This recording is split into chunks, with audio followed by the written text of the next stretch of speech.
Assalamualaikum warahmatullahi wabarakatuh dan selamat sejahtera kami ucapkan. Pada hari ini, kumpulan kami akan membentangkan mengenai analisis keutuhan wacana berdasarkan artikel yang kami kaji iaitu Hidup Mahasiswa Harus Berani, karya Siti Zainul Ismail. Pensyarah kami adalah Dr. Faridah binti Muhammad Safa dan ahli kumpulan kami terdiri daripada saya sendiri, Syazwan Sofia binti Ismail, Ku Aira Haifah binti Ku Azman Syari dan Pritika.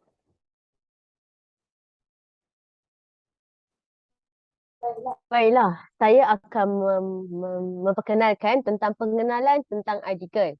Jadi, tajuk artikel yang telah kami pilih dan yang telah diberikan kepada kami ialah Mahasiswa Harus Berani, karya Siti Zainal Ismail.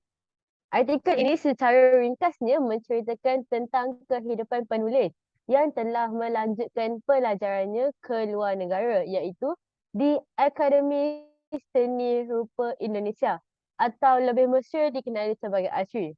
Di dalam artikel ini, penulis telah menceritakan pengalaman beliau serta cabaran-cabaran yang telah beliau hadapi sepanjang berada di negara orang. Penulis juga menceritakan tentang langkah-langkah dan cara yang telah dia lakukan bagi menyesuaikan diri dengan kehidupan di sana tanpa ada saudara mara yang tinggal berhampiran. Baiklah, sekarang saya akan terangkan tentang definisi wacana. Menurut Kamus Dewan edisi keempat, wacana bermaksud kebutuhan sesuatu fikiran sama ada secara lisan atau tulisan. I. Praptomo Variadi 2002 memberi pendapat bahawa wacana adalah satuan bahasa terlengkap yang dinyatakan secara lisan seperti pidato, ceramah, khutbah dan dialog atau secara tulisan seperti cerpen, novel, buku, surat dan dokumen bertulis.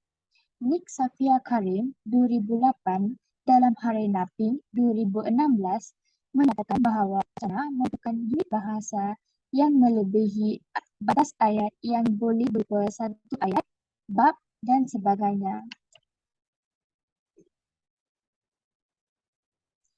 Okey, baiklah, terdapat beberapa keutuhan wacana yang digunakan oleh penulis dalam artikel Hidup Mahasiswa Harus Berani, karya Siti Zainul Ismail. Yang pertamanya, keutuhan semantik. Yang keduanya, leksikal. Yang ketiga, keutuhan gramatikal. Dan lainnya, keutuhan fonetik.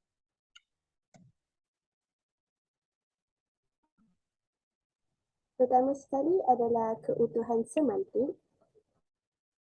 Keutuhan semantik adalah sejenis kajian yang berkenaan dengan makna sesuatu perkataan, frasa dan ayat dalam sesuatu bahasa yang digunakan dalam komunikasi lisan atau tulisan.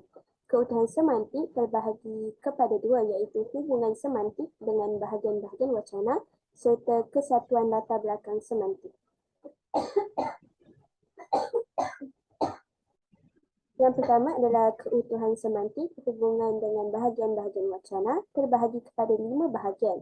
Yang pertamanya adalah hubungan sebab dan akibat, keduanya hubungan sebab dan hasil, yang ketiga hubungan sebab dan tujuan, yang keempat hubungan latar dan kesimpulan dan yang terakhir adalah hubungan memperkuat isi.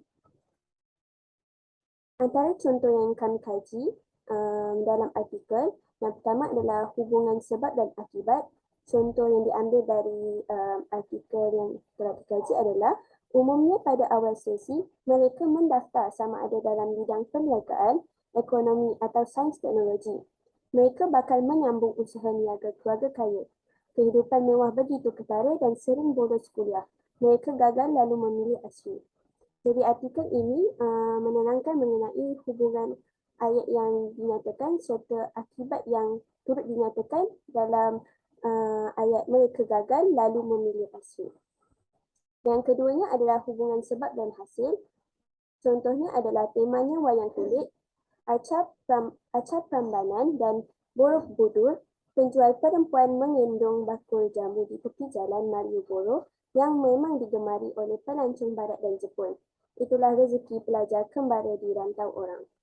Jadi ayat itulah rezeki pelajar kembara di rantau orang menerangkan tentang hubungan sebab dan hasil. Yang ketiganya adalah hubungan sebab dan tujuan. Contohnya, Kelengkapan berupa topi anyaman daripada berkas tampi bulat seakan-akan topi petani atau nelayan. Topi itu sesuai bagi menghindari cuaca panas atau hujan. Perempuan berkemeja lengan pendek dan skirt putih paras lutut. Jika hujan gerimis, baju pun basah tetapi kepala dilindungi oleh topi besar di kepala. Maksud ayat di sini ingin menerangkan mengenai tujuan topi besar yang dipakai oleh mereka. Contoh yang keempat adalah hubungan latar dan kesimpulan, di mana contoh daripada artikel yang diambil adalah semasa tiada kuliah, saya pun melakar di studio Pak Amir Yahya yang berada di seberang jalan kampus asli. Beliau juga lulusan asli menjadi dosen sambilan. Yang terakhir adalah hubungan memperkuat isi. Contohnya, terdengar ketukan pintu tapi saya tidak pedulikan. Kemudian pintu ditolak keras dan lampu bernyala. Saya tersengih melihat Raka yang terkebil-kebil memandang saya tenang di kerusi. Jadi jangan tertipu dengan bilik berhantu lakonan manusia bertopeng di bilik beralun muzik seram.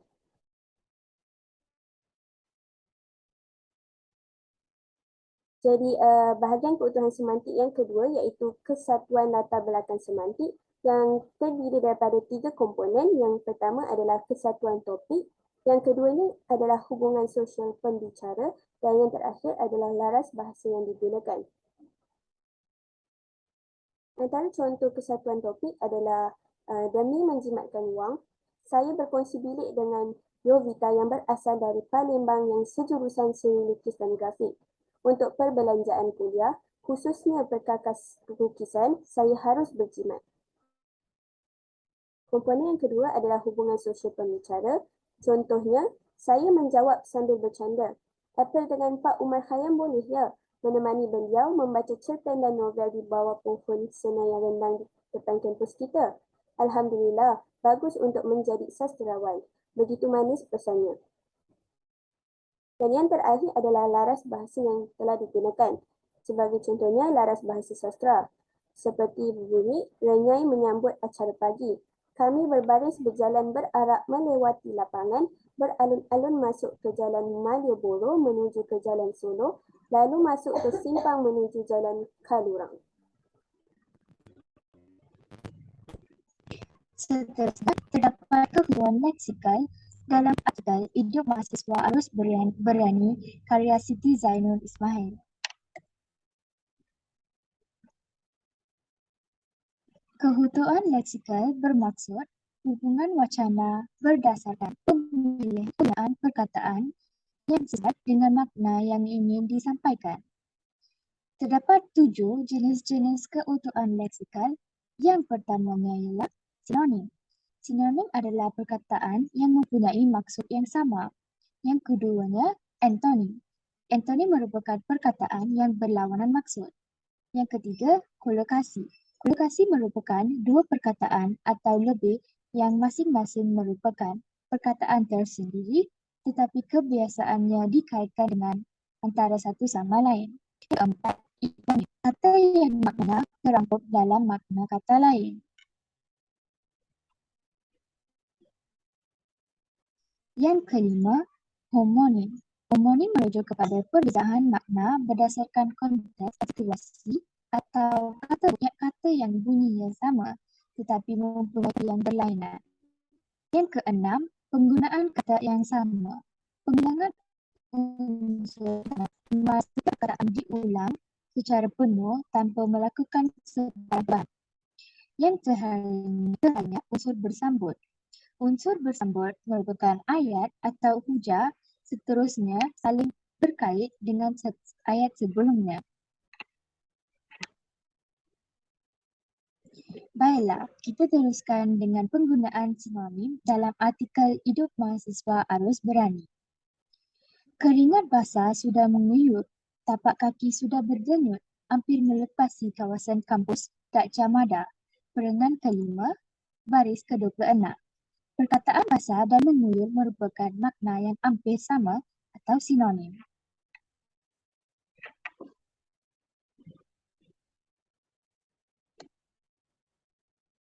Seperti yang kita tahu, seterusnya adalah perkataan antonim. Topi itu sesuai bagi menghindari cuaca panas atau hujan. Seperti yang kita tahu, panas dan hujan merupakan dua cuaca yang sangat berbeza.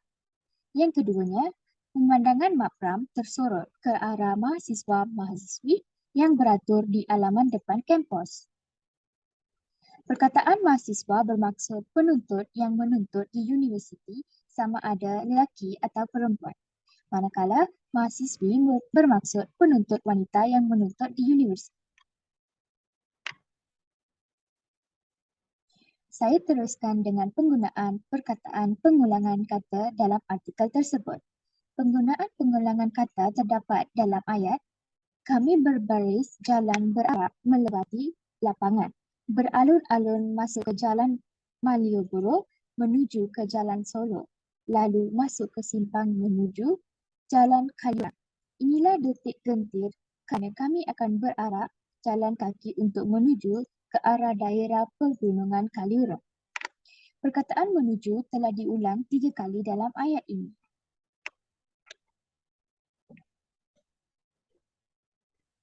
Seterusnya, contoh pengulangan kata yang lain dalam artikel ini ialah kelengkapan berupa topi anyaman daripada berkas tampi bulat, seakan-akan topi petani atau nelayan. Topi itu sesuai bagi menghindari cuaca panas atau hujan. Perkataan topi telah diulang sebanyak 3 kali dalam ayat ini.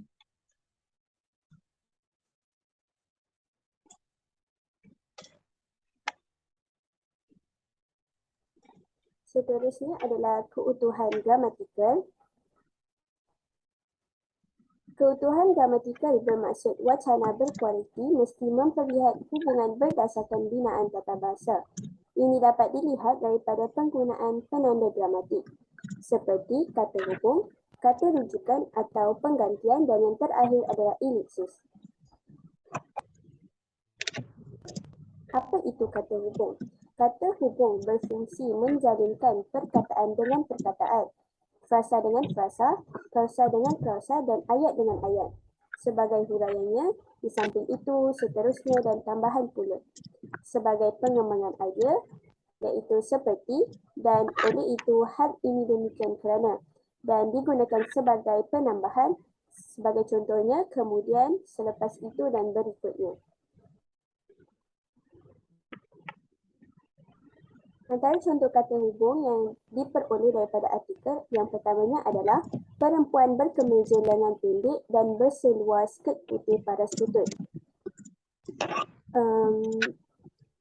Perkataan kata hubung yang digunakan dalam ayat ini adalah dan. Seterusnya, terdengar ketukan pintu tapi tidak saya pedulikan. Kemudian pintu ditolak keras dan lampu bernyala. Dalam ayat ini, antara contoh kata hubung adalah kemudian. Dan yang terakhir adalah saya memilih kawasan itu untuk melakar kerana ramai rombongan pelancong barat yang suka membeli lukisan kecil. Perkataan kata hubung yang telah digunakan dalam ayat ini adalah kerana. Seterusnya adalah kata rujukan atau dikenali sebagai penggantian.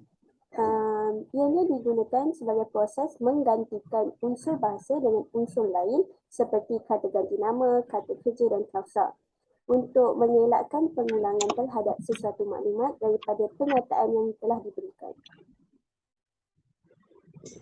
Contoh kata rujukan atau penggantian yang diperoleh daripada artikel adalah akademisi ini memang banyak menampung siswi kaya yang berkuliah isengan.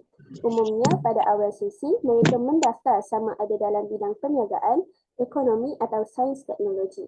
Mereka bakal menyambung usaha niaga keluarga kaya. Kehidupan mewah begitu ketara dan sering bolos kuliah.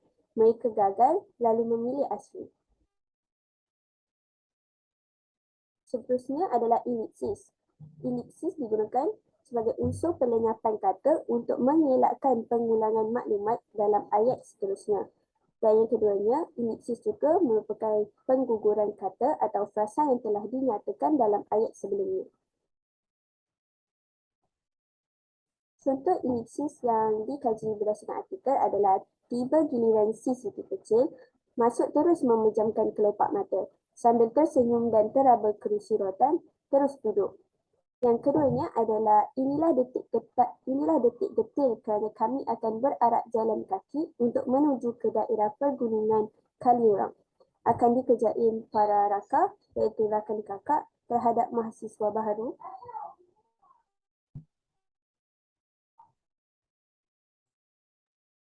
Keutuhan wacana yang terakhir yang dapat kita peroleh daripada artikel ini ialah keutuhan fonologi. Keutuhan fonologi bermaksud hubungan dari segi fonologi ini boleh dilihat dari segi hentian suara, nada suara dan intonasi suara. Unsur-unsur tersebut dapat membezakan sesuatu wacana. Dalam penulisan, simbol-simbol yang telah digunakan ialah seperti noktah, tanda seru, tanda soal dan koma. Dalam wacana lisan pula, ekspresi muka dan gerakan tangan menjadi alat untuk membantu memahami ucapan. Baiklah, contoh fonologi bagi ayat penyata. Yang pertama, Minggu Makram di kampus Asri wajib dilalui oleh pelajar atau mahasiswa baharu di kampus Indonesia. Yang kedua, topi itu sesuai bagi menghindari cuaca panas atau hujan. Perempuan berkemeja lengan pendek dan skirt putih paras lutut. Jika hujan gerimis, baju pun basah tetapi kepala dilindungi oleh topi besar di kepala. Yang ketiga, keringat basah sudah mengguyur. Tapak kaki sudah berdenyut. Hampir melepasi kawasan kampus Gajah Mada. Ayat penyata ini hanya mengandungi noktah dan juga koma. Dan intonasi bagi noktah adalah kita akan berhenti seketika, manakala koma merupakan cara kita berhenti tetapi bukan penghujung ayat. Seterusnya, contoh fonologi yang kedua ialah ayat tanya.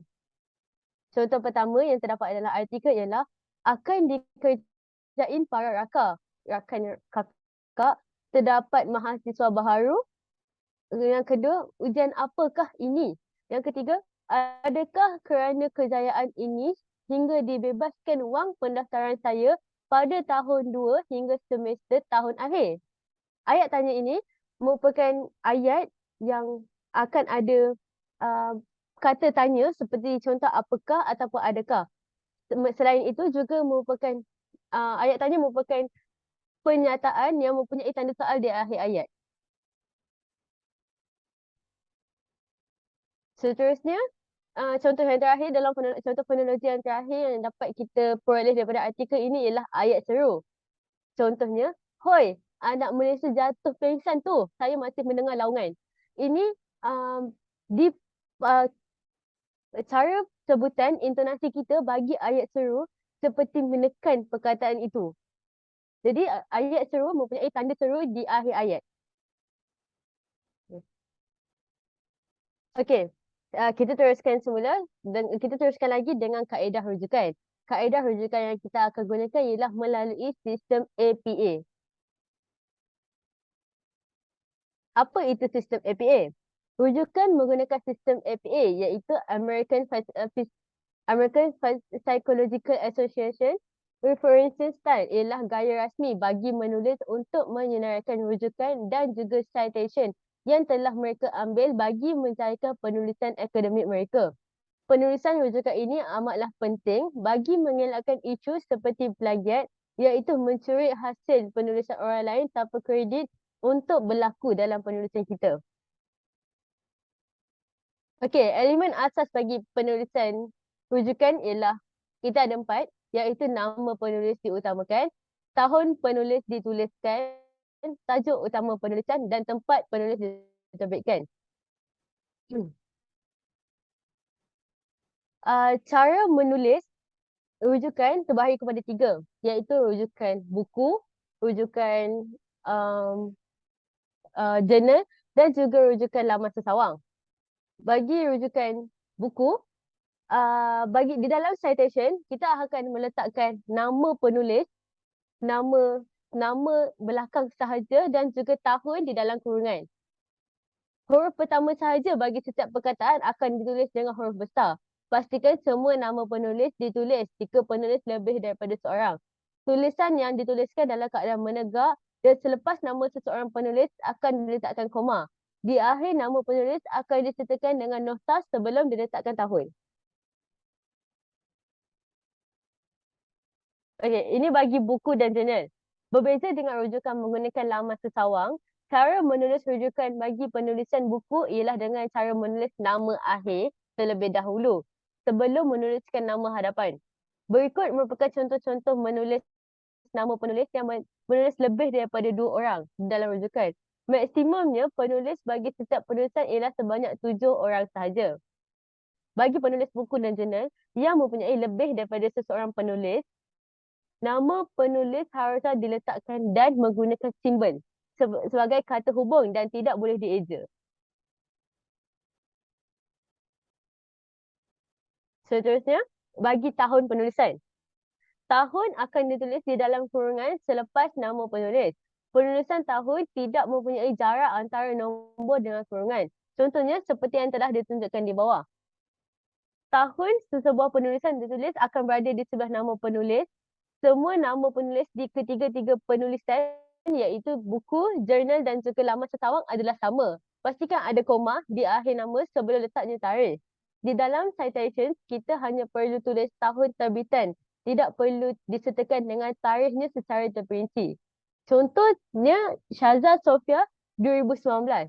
Di dalam citation akan ditulis seperti Sofia, 2019. Okey, bagi tajuk utama. Untuk buku, tajuk utama bagi setiap penulisan ni berbeza. Bagi buku, jurnal dan juga laman web, segalanya berbeza. Persamaan antara ketiga-tiga penulisan ini ialah penulisan tajuk haruslah ditulis secara lengkap. Nama panjang tajuk tersebut. Bagi buku, tulisan tajuk haruslah dicondongkan dan huruf pertama sahaja akan menjadi huruf besar. Seperti contoh yang di bawah itu, perkataan yang telah ditulis dalam warna hijau, How to be a millionaire. Tajuk tersebut telah dicondongkan dan juga huruf pertama sahaja yang ditulis sebagai huruf besar. Okey, seterusnya bagi jurnal. Bagi jurnal pula bahagian iaitu tajuk artikel, nama jurnal, volume dan muka surat penuh artikel tersebut. Huruf pertama bagi tajuk itu sahaja yang akan menjadi huruf besar. Tajuk utama artikel sahaja akan dituliskan dengan huruf besar. Tajuk artikel dan muka surat penuh artikel dituliskan dengan huruf tegak. Nama jurnal dan volume sahaja yang akan dituliskan dengan tulisan condong. Seperti yang contoh yang diberikan, Journal of Education 13 ialah Journal of Education merupakan tajuk nama jurnalnya dan 13 merupakan volume. Akhir sekali ialah laman web. Cara menulis rujukan untuk laman web dan juga penulisan buku adalah sama, iaitu huruf besar akan ditulis pada permulaan tajuk sahaja dan tajuk tulisan akan dicondongkan. Akhir sekali, berkaitan dengan penerbitan. Bagi buku, rujukan untuk buku yang berkaitan dengan penerbitan ialah dengan cara menuliskan tempat penerbitan dan juga syarikat penerbitan. Seperti yang dituliskan di dalam contoh yang diberikan, Comfort, A Good Age, London, Mitchell Beasley. Mitchell Beasley merupakan syarikat penerbitan bagi buku tersebut. Bagi jurnal pula, cara menulis rujukan untuk jurnal tidak mempunyai sumber penerbitan tetapi perlu ditulis nama penulis jurnal dan juga tajuk utama jurnal. Okay. Akhir sekali laman web. Penulisan laman web bukan berasal daripada penerbitan, namun kita haruslah mempunyai alamat laman web tersebut. Alamat laman web yang dituliskan haruslah lengkap berserta dengan perkataan retrieve from atau dimuat turun daripada, seperti yang dituliskan di dalam contoh. The word is flat, retrieve from laman web yang telah diambil. Jadi secara ringkasnya, cara menulis rujukan untuk buku, kita akan memulai dengan nama akhir bagi penulis dan juga tahun, titik. Serta diteruskan dengan tajuk lengkap yang dicondongkan dan juga tempat terbitan. Itu bagi rujukan, menulis rujukan untuk buku. Bagi menulis rujukan untuk jurnal ialah nama penulis, tahun, tajuk jurnal, nama jurnal volume dan juga muka surat. Bagi cara menyesuaikan untuk laman web pula ialah nama akhir, tahun diterbitkan, tajuk artikel laman web dicondongkan dan juga sumber di mana laman web itu didapatkan. Okey. Baiklah, itu sahaja daripada kami. Sekian, terima kasih. Terima kasih.